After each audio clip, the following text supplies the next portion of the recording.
بسم الله الرحمن الرحيم، والسلام عليكم ورحمة الله وبركاته.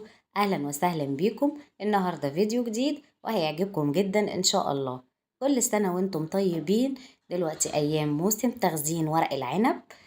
دلوقتي الوقت المناسب جدا إنك تجيبي وتخزنيه عندك في التلاجة أو في الفريزر عشان نستخدمه طول أيام السنة.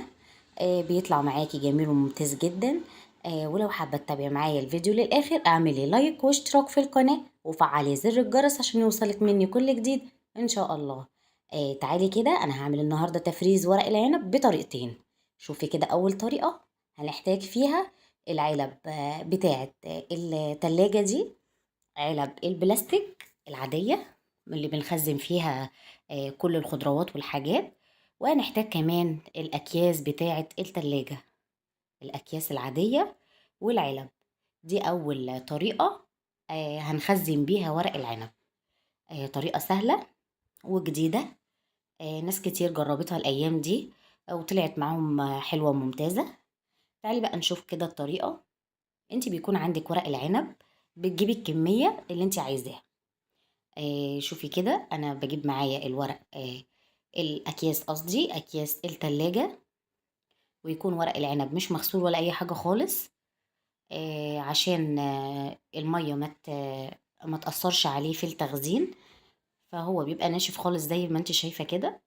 بحطه كده على اكياس التلاجة وببدأ الفها كده واتنيه، وسايباه كمان بالعروق بتاعة ورق العنب.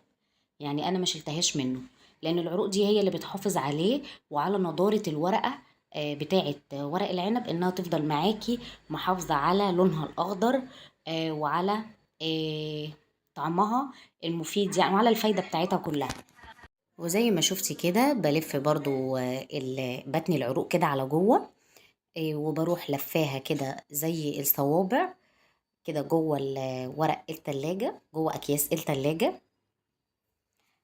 او لو انت عندك الاسترتش راب اللي هو الاكياس البلاستيك اللي هي التانية دي الموجود عندك. بس انا مش فارق معايا لان انا معايا العلب دي هتتقفل كويس جدا وهتبقى محكمة الغلق كويس، وهتحافظ برضو على اي خضار انت بتخزنيه.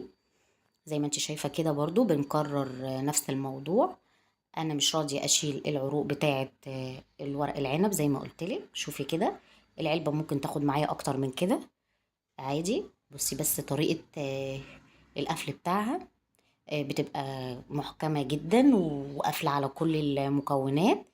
واي عروق من الورق العنب انا بدخلها واخليها موجوده معايا عشان تحافظ على اللون الاخضر وعلى الطعم المفيد وعلى كل الفايده بتاعه ورق العنب.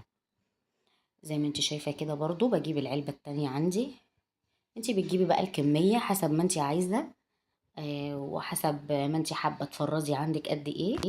وشوفي كده بيبقى معاكي بالمنظر دوت في العلب بتاعة تفريز الخضروات، ولفيته جوه اكياس التلاجة العادية، وطلع معاكي في الاخر بالشكل دوت. وتعملي بقى كده الكمية اللي انت عايزاها كلها بنفس الطريقة دي. انا جهزت معاكم شوية زي ما شفتوا كده وبوريكي الشكل عشان تقوليلي ايه رأيك. عايزاكم تجربوا الطريقة دي وتجربوا الطريقة دي، واكتبوا لي في التعليقات ايه رأيكم، الطريقة انهي اللي بتفضلوها واللي عجبتكم اكتر. انا معايا كمان طريقة تانية برضو هعملها معاكم. كده عملت الطريقة دي اللي من غير اي اضافات ولا اي حاجة، ولا سلق ولا غسلناه حتى، ولا قطعنا منه العروق بتاعه الورق العنب. سيبناه كده زي ما هو، وبيطلع معاكي وقت ما تطلعيه من التلاجة او الفريزر بيطلع معاكي بنفس لونه الاخضر الجميل. وشوفي بقى كده، عايزة اوريكي الطريقة التانية. نسمي الله كده معايا الكمية دي بقى. انا بقى غسلتها كويس قوي. وبصراحة انا بفضل الطريقة دي لان انا بحب انه يكون نظيف واغسله كده بايدي وانزل منه اي حاجات مش حباها. بغسله كويس كده زي ما انت شايفة، جايبة برضو كمية كبيرة. ودي بقى الطريقة الأصلية اللي كنا بنعملها أيام زمان، طريقة السلق العادية. بس مش سلق اللي احنا نسلقه يعني لدرجة إن هو يستوي تماما. لا يعني يا دوبك كده بنغلي المية كده بسيط، وينزل يا دوبك دقيقة ونطلعه في ساعتها. عايزة اقولك اكتبي لي في التعليقات وقولي لي ايه رأيك، اللي مجرب الطريقة دي يقول لي، واللي مجرب الطريقة دي يقول لي، عشان نشوف مع بعض كده الافضل لينا كلنا ايه ان شاء الله، ونبقى نعمله كلنا ان شاء الله. وزي ما قلت لكم ده الموسم الجميل لتخزين ورق العنب. بتنقي كده يكون الورقة مناسبة، حجمها ما يكونش لا كبير قوي، يعني خليكي في الوسط او الاصغر بيبقى احسن حاجة عشان يطلع معاكي الصوابع المحشي بتبقى مظبوطة وحلوة.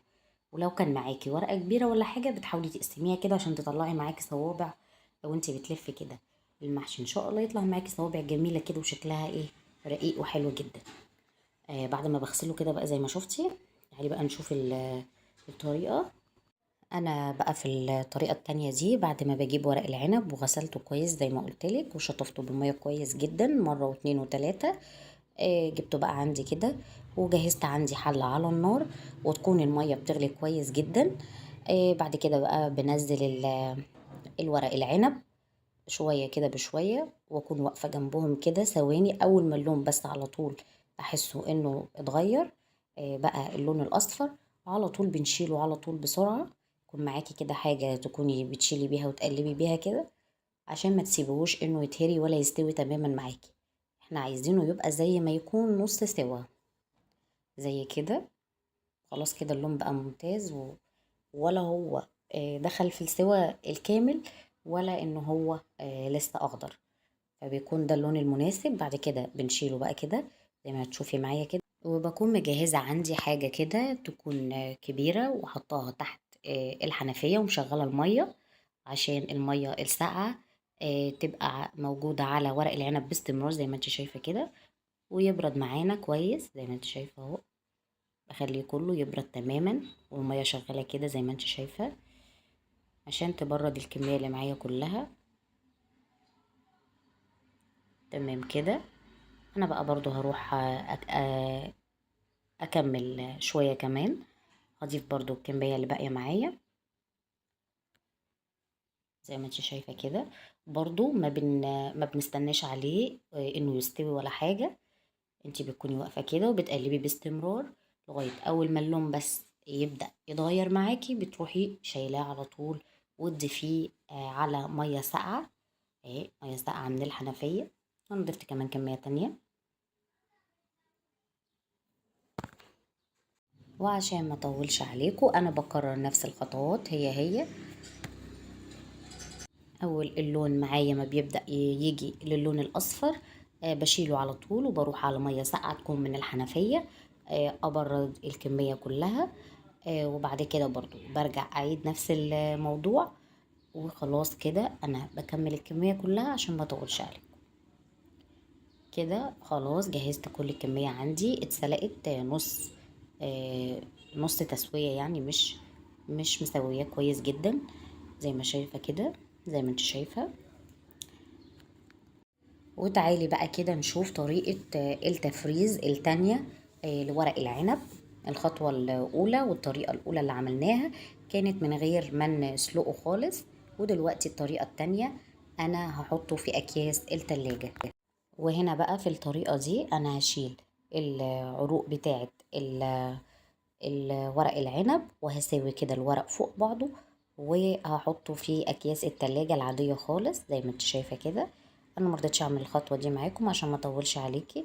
انت بتقطعي بس العروق كده الناشفة دي بتاعت ورق العنب، وبعدين بترصيه كده فوق بعضه بالشكل ده وبتحطيه جوه اكياس التلاجة، وبعدين بتتنيها بالشكل ده.